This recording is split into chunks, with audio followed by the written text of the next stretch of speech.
Hello दोस्तों, आज की कहानी का नाम है यह है कैसा प्यार। क्या दूर हुई शिवानी की नफरत। आज मैंने वह सब देखा जिसे देखने की मैं कल्पना भी नहीं कर सकती थी। कॉलेज से घर लौटते समय मुझे डैडी अपनी कार में एक बेहद खूबसूरत औरत के साथ बैठे दिखाई दिए। जिस अंदाज से वह औरत डैडी से बात कर रही थी, उसे देखकर कोई भी अंदाजा लगा सकता था कि वह डैडी के बेहद करीब थी। 10 साल पहले जब माँ की मृत्यु हुई थी, तब सारे रिश्तेदारों ने डैडी को दूसरा विवाह करने की सलाह दी थी, लेकिन डैडी ने सख्ती से मना करते हुए कहा था कि मैं अपनी बेटी शिवानी के लिए दूसरी माँ किसी भी सूरत में नहीं लाऊंगा। और डैडी अपने वादे पर अब तक कायम रहे थे। लेकिन आज अचानक ऐसा क्या हो गया जो वह एक औरत के करीब होकर मेरे वजूद को उपेक्षा की गर्म सलाखों से भेद रहे थे। मुझे अच्छी तरह से याद है कि मम्मी और डैडी के बीच कभी नहीं बनी थी।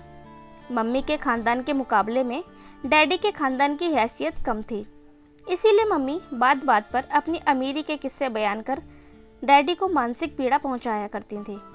मेरी समझ में आज तक यह बात नहीं आई कि जब डैडी और मम्मी के विचार आपस में नहीं मिलते थे, तब डैडी ने उन्हें अपनी जीवन संगिनी क्यों बनाया था। कॉलेज से घर आते ही काकी माँ ने मुझे चाय के लिए पूछा, तो मैं उन्हें मना करके अपने कमरे में चली गई और अपने आंसुओं से तकिए को भिगोने लगी। 5 बजे के आसपास डैडी का फ़ोन आया, तो मैं अपने गुस्से पर जबरन काबू पाते हुए बोली, डैडी इस वक्त आप कहाँ हैं। बेटे इस वक्त मैं ड्राइव कर रहा हूँ, डैडी ने बड़े प्यार से बोला। आपके साथ कोई और भी है, मैंने शक भरे अंदाज में पूछा। अरे तुम्हें कैसे पता चला कि इस समय मेरे साथ कोई और भी है। क्या तुम्हें फ़ोन पर भी किसी की खुशबू आ गई, डैडी ने हंसते हुए बोले। हाँ, मैं आपकी इकलौती बेटी हूँ, इसीलिए मुझे आपके बारे में सब पता चल जाता है। बताइए कौन है आपके साथ। देखा तुमने अरुणिमा, मेरी बेटी मेरे बारे में हर खबर रखती है। मुझे समझते देर नहीं लगती कि डैडी के साथ कार में बैठी औरत का नाम अरुणिमा है। जनाब, यहाँ आप गलत फरमा रहे हैं। डैडी के मोबाइल से मुझे एक औरत की खनकती हुई आवाज़ सुनाई दी। अब वह आपकी नहीं, मेरी भी बेटी है। उस औरत का यह जुमला जहरीले तीर की तरह मेरे सीने में लगा। एकाएक मेरे दिमाग की सारी नसें तनने लगी और मेरा जी चाहा कि सारी दुनिया को आग लगा दूं। शिवानी बेटे, तुम लाइन पर हो ना, मुझे डैडी का बेफिक्री से भरा स्वर सुनाई दिया। हाँ, मैं बेजान स्वर में बोली। डैडी यह सब क्या हो रहा है, आपके साथ कौन है। बेटे मैं तुम्हें आकर सब बताता हूँ। इसी के साथ डैडी ने फ़ोन काट दिया और मैं सोचती रह गई, यह अरुणिमा कौन है। यह डैडी के जीवन में कब और कैसे आ गई। डैडी और अरुणिमा के बारे में सोचते सोचते कब मेरी आंख लग गई मुझे पता ही नहीं चला। 7 बजे शाम को काकी माँ ने मुझे उठाया और चिंतित स्वर में बोली, बेटी शिवानी क्या बात है, आज तुमने चाय नहीं पी, तुम्हारी तबीयत तो ठीक है ना। काकी माँ, मेरी तबीयत ठीक है, डैडी आ गए, मैंने पूछा। हाँ, और वह तुम्हें बुला रहे हैं। उन्होंने कहा है कि तुम अच्छी तरह से तैयार होकर आना। इतना कहकर काकी माँ कमरे से बाहर निकल गई। थोड़ी देर बाद मैं ड्राइंग रूम में आई तो मुझे सोफे पर वही औरत बैठी दिखाई दी जिसे आज मैंने डैडी के साथ उनकी कार में बैठा देखा था। अरु, यह है मेरी बेटी शिवानी, डैडी उस औरत से मेरा परिचय कराते हुए बोले। ना चाहते हुए भी मेरे हाथ नमस्कार की मुद्रा में जुड़ गए। जीती रहो। वह खुद ही उठकर मेरे करीब आ गई और फिर मेरा चेहरा अपने हाथ में लेकर उन्होंने मेरे माथे पर एक प्यारा सा चुंबन अंकित किया। अगर मेरी कोई बेटी होती तो वह बिल्कुल तुम्हारी जैसी होती। सच में तुम बहुत प्यारी हो। अरु, यह भी तो तुम्हारी बेटी है, डैडी ने हंसते हुए कहा। डैडी के ये शब्द पिघले शीशे की तरह मेरे कानों में उतरते चले गए। मेरा जी चाहा कि मैं कमरे में जाऊं और खूब फूट फूट कर रोऊं। आखिर डैडी ने मेरे विश्वास का खून जो किया था। बेटी तुम क्या करती हो, अरुणिमा जी ने मुझे अपने साथ बैठाते हुए पूछा। उस वक्त मेरी हालत बड़ी अजीब सी थी। जिस औरत से मुझे नफरत करनी चाहिए थी, वह औरत मेरे वजूद पर छाती जा रही थी। मैं उन्हें अपनी पढ़ाई के बारे में बताने लगी। हम दोनों के बीच बहुत देर तक बातें हुईं। काकी माँ, देखो तो कौन आया है। डैडी ने काकी माँ को आवाज़ दी। मैं जानती हूँ कौन आया है। काकी माँ ने वहाँ चाय की ट्रॉली के साथ कदम रखा। अरे काकी माँ, आप। अरुणिमा उन्हें देखते ही खड़ी हो गई। चाय की ट्रॉली मेज पर रखकर काकी माँ उनकी तरफ बढ़ी। फिर दोनों प्यार से गले मिली तो मैं दोनों को उलझन भरी निगाहों से देखने लगी। अरुणिमा का इस घर से पूर्व में गहरा संबंध था, यह बात तो मैं समझ गई थी, लेकिन कोई सिरा मेरे हाथों में नहीं आ रहा था। काकी माँ, आप इन्हें जानती हैं? मैंने हैरत भरे स्वर में काकी माँ से पूछा। काकी माँ के बोलने से पहले ही डैडी बोल पड़े। बेटी, अरुणिमा जी का इस घर से गहरा संबंध है। हम दोनों एक ही स्कूल और एक ही कॉलेज में पढ़े हैं। तभी अरुणिमा जी ने डैडी को इशारा किया तो डैडी ने फौरन अपनी बात पलटी और सबको चाय पीने के लिए कहने लगे। अब मेरी समझ में कुछ कुछ आने लगा कि मम्मी डैडी के बीच ऐसा क्या था जो वे एक दूसरे से बात करना तो दूर, देखना तक पसंद नहीं करते थे। निसंदेह डैडी शादी से पहले इसी अरुणिमा जी से प्यार करते थे। चाय पीने के दौरान मैंने अरुणिमा जी से काफ़ी बातें की। वह बहुत ज़हीन थी। वह हर विषय पर खुलकर बोल सकती थी। उनकी नॉलेज को देखकर मेरी उनके प्रति कुछ देर पहले जमी नफरत बर्फ की तरह पिघलने लगी। उनकी बातों से मुझे यह भी पता चला कि वह एक प्रोफेसर थी। कुछ साल पहले उनके पति का देहांत हो गया था।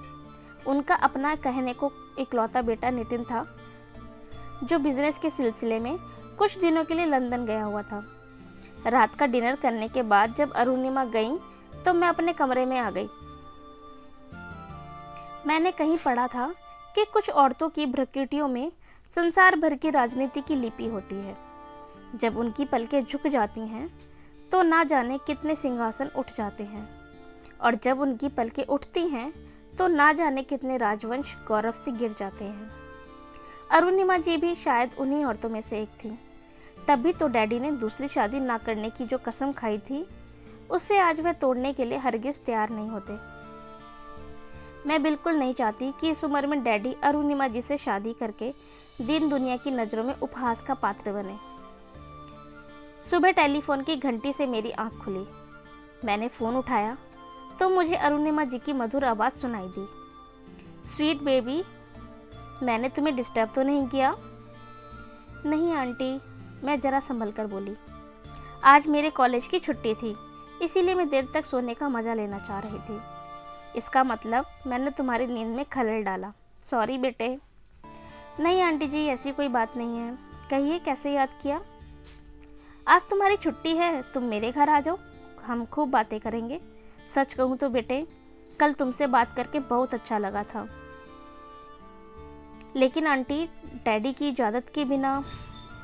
मैंने अपना वाक्य जानबूझकर अधूरा छोड़ दिया। तुम्हारे डैडी से मैं बात कर लूँगी, वह बड़े हक से बोली। वह मना नहीं करेंगे। उस पल जहन में एक सवाल परेशान कर रहा था कि जिससे मुझे बेहद नफरत होनी चाहिए, मैं धीरे धीरे उसके करीब क्यों होती जा रही हूँ। 1 घंटे बाद मैं अरुणिमा जी के सामने थी। उन्होंने पहले तो मुझे गले लगाया, फिर बड़े प्यार से सोफे पर बैठाया। इसके बाद वह मेरे लिए नाश्ता बनाकर लाईं। नाश्ते के दौरान मैंने उनसे पूछा, आंटी मेरी समझ में नहीं आ रहा कि आपसे मिले हुए मुझे सिर्फ 1 दिन हुआ है। सच कहूँ तो मैं कल से सिर्फ आपके बारे में ही सोची जा रही हूँ। अगर आप मुझे पहले मिल जाती तो कितना अच्छा होता। यह कहकर मैं उनके घर को देखने लगी। उनका सलीका और हुनर ड्राइंग रूम से बेडरूम तक हर जगह दिखाई दे रहा था। हर चीज़ करीने से रखी हुई थी। उनका घर इतना साफ सुथरा और इतना खूबसूरत था कि वह मुझे मोहब्बत का आईना जान पड़ा। उनके सलीके और हुनर को देखकर मेरे दिल में एक हुक सी उठ रही थी। मैं सोच रही थी कि काश उनकी जैसी माँ मेरी होती। तभी मेरी आंखों के सामने मेरी मम्मी का चेहरा घूम गया। मेरी मम्मी एक मगरूर औरत थी। उन्होंने अपनी ज़िंदगी का ज़्यादातर वक्त डैडी से लड़ते हुए बिताया। मेरी मम्मी ने बेशक मेरे डैडी के शरीर पर कब्जा कर लिया था, लेकिन वह उनके दिल में जगह नहीं बना पाई थी, जो कि एक स्त्री अपने पति के दिल में बनाती है। अब अरुणिमा जी की ज़िंदगी एक खुली किताब की तरह मेरे सामने आ गई थी। उनके दिल के किसी कोने में मेरे डैडी के लिए जगह जरूर थी, लेकिन उन्होंने डैडी से शादी क्यों नहीं की थी, यह बात मेरी समझ से बाहर थी। शाम होते ही डैडी मुझे लेने आ गए। रास्ते में मैंने उनसे पूछा, डैडी अगर आप बुरा ना माने तो आपसे एक बात पूछ सकती हूँ? डैडी ने बड़ी हैरानी से मुझे देखा, फिर आहत भाव से बोले, बेटे मैंने आज तक तुम्हारी किसी बात का बुरा माना है जो आज तुम ऐसी बात कर रही हो? तुम जो पूछना चाहती हो पूछ सकती हो, मैं तुम्हारी किसी बात का बुरा नहीं मानूंगा। आप अरुणिमा जी से प्यार करते हैं ना? मैंने बिना किसी भूमिका के कह दिया। डैडी पहले काफ़ी देर तक चुप रहे, फिर एक गहरी सांस छोड़ते हुए बोले, यह सच है कि एक वक्त था जब हम दोनों एक दूसरे को हद से ज़्यादा चाहते थे और हमेशा के लिए एक दूसरे का होने का फैसला कर चुके थे। ऐसी बात थी तो आपने एक दूसरे से शादी क्यों नहीं की? क्योंकि तुम्हारे दादा ने मुझे अरुणिमा से शादी करने से मना किया था। तब मैंने अपने माँ बाप की मर्जी के बिना घर से भागकर अरुणिमा से शादी करने का फैसला किया, लेकिन उस वक्त अरुणिमा ने मेरा साथ नहीं दिया था। तब उसका यही कहना था कि हमारे माँ बाप के हम पर बहुत एहसान है, हमें उनके एहसानों का सिला उनके अरमानों का खून करके नहीं देना चाहिए। उनकी खुशियों के लिए हमें अपने प्यार का बलिदान देना पड़ेगा। मैंने तब अरुणिमा को बहुत समझाया, लेकिन वह नहीं मानी। इसीलिए हमें एक दूसरे की ज़िंदगी से दूर जाना पड़ा। कुछ दिन पहले वह मुझे एक पार्टी में नहीं मिलती तो मैं उसे तुम्हारी मम्मी कभी नहीं बना पाता। आज की तारीख में उसका एक लड़का ही है जिसे अरुणिमा के तुम्हारी मम्मी बनने से कोई ऐतराज़ नहीं है। लेकिन डैडी मुझे ऐतराज़ है, मैं कड़े स्वर में बोली। क्यों? डैडी की भवें तन उठी। क्योंकि मैं नहीं चाहती कि आपकी जग हंसाई हो। मुझे किसी की परवाह नहीं है, डैडी सख्ती से बोले। तुम्हें मेरा कहा मानना ही होगा। तुम अपने को दिमागी तौर पर तैयार कर लो, कुछ ही दिनों में वह तुम्हारी मम्मी बनने जा रही हैं। उस वक्त मुझे अपने डैडी एक इंसान न लगकर एक हैवान लगे थे, जो दूसरों की इच्छाओं को अपने नुकीले नाखूनों से नोच नोच कर तार तार कर देता है। 2 दिन पहले ही अरुणिमा जी का इकलौता बेटा नितिन लंदन से वापस लौटा तो उन्होंने उसे सबसे पहले मुझसे मिलाया। नितिन के बारे में मैं केवल इतना ही कहूँगी कि वह मेरे सपनों का राजकुमार है। मैंने अपने जीवन साथी की जो कल्पना की थी वह हूबहू नितिन जैसा ही था। कितनी अजीब बात है, जिस बाप को शादी की उम्र की दहलीज पर खड़ी अपनी औलाद के हाथ पीले करने के बारे में सोचना चाहिए, वह बाप अपने स्वार्थ के लिए अपनी औलाद की खुशियों का खून करके अपने सिर पर सहरा बांधने जा रहा है। आज अरुणिमा जी खरीदारी के लिए मुझे अपने साथ ले गई थी। मैं उनके साथ जाना नहीं चाहती थी, लेकिन डैडी के कहने पर मुझे उनके साथ जाना पड़ा। शॉपिंग के दौरान जब अरुणिमा जी ने एक नई नवेली दुल्हन के कपड़े और जेवर खरीदे तो मुझे उनसे नफरत होने लगी। मैंने मन ही मन निश्चय कर अपनी डायरी में लिख दिया, जिस दिन डैडी अपने माथे पर सहरा बांधेंगे उसी दिन इस घर से मेरी अर्थी उठेगी। आज मुझे अपने नसीब पर रोना आ रहा है और हंसना भी। रोना इस बात पर आ रहा है कि मैंने जो सोचा था वह हुआ नहीं और जो मैंने नहीं सोचा था वह हो गया। यह बात मुझे पता चल गई थी कि डैडी को अरुणिमा आंटी को मेरी माँ बनाने का फैसला आगे आने वाले 28 नवंबर को करना था और यह विवाह बहुत सादगी से गिने चुने लोगों के बीच ही होना था। 28 नवंबर को सुबह होते ही मैंने खुदकुशी करने की पूरी तैयारी कर ली। मैंने सोच लिया था कि डैडी जैसे ही अरुणिमा आंटी के साथ 7 फेरे लेंगे वैसे ही मैं अपने कमरे में आकर पंखे से लटक कर फांसी लगा लूँगी। दोपहर को जब मैं अपने कमरे में मायूस बैठी थी तभी काकी माँ ने कुछ सामान के साथ वहाँ कदम रखा और धीमे स्वर में बोली, ये कपड़े तुम्हारे डैडी की पसंद के हैं जो कि उन्होंने अरुणिमा बेटी से खरीदवाए थे। उन्होंने कहा है कि तुम जल्दी से ये कपड़े पहनकर नीचे आ जाओ। मैं काकी माँ से कुछ पूछ पाती उससे पहले वह कमरे से बाहर निकल गई और कुछ लड़कियाँ मेरे कमरे में आकर मुझे संवारने लगीं। थोड़ी देर बाद मैंने ड्राइंग रूम में कदम रखा तो वहाँ काफ़ी मेहमान बैठे थे। मेहमानों की गहमा गहमी देखकर मेरी समझ में कुछ नहीं आया। मैं सोफे पर बैठी ही थी कि वहाँ अरुणिमा जी आ गईं। उनके साथ नितिन नहीं आया था। शिरीर, हमें इजाज़त है? उन्होंने डैडी से पूछा। हाँ हाँ, क्यों नहीं, यह रही तुम्हारी अमानत, इसे संभाल कर रखिएगा, डैडी भावुक स्वर में बोले। तभी वहाँ नितिन ने कदम रखा, जो दूल्हा बना हुआ था। मेरा सिर घूम गया। मैंने उलझन भरी निगाहों से डैडी की तरफ देखा तो वह मेरे करीब आकर बोले, मैंने तुमसे कहा था ना कि मैं अरुणिमा आंटी को तुम्हारी मम्मी बनाऊंगा। आज से अरुणिमा आंटी तुम्हारी मम्मी है, इन्हें हमेशा खुश रखना। एकाएक मेरी रुलाई फूट पड़ी। मैं डैडी के गले लग गई और फूट फूट कर रोने लगी।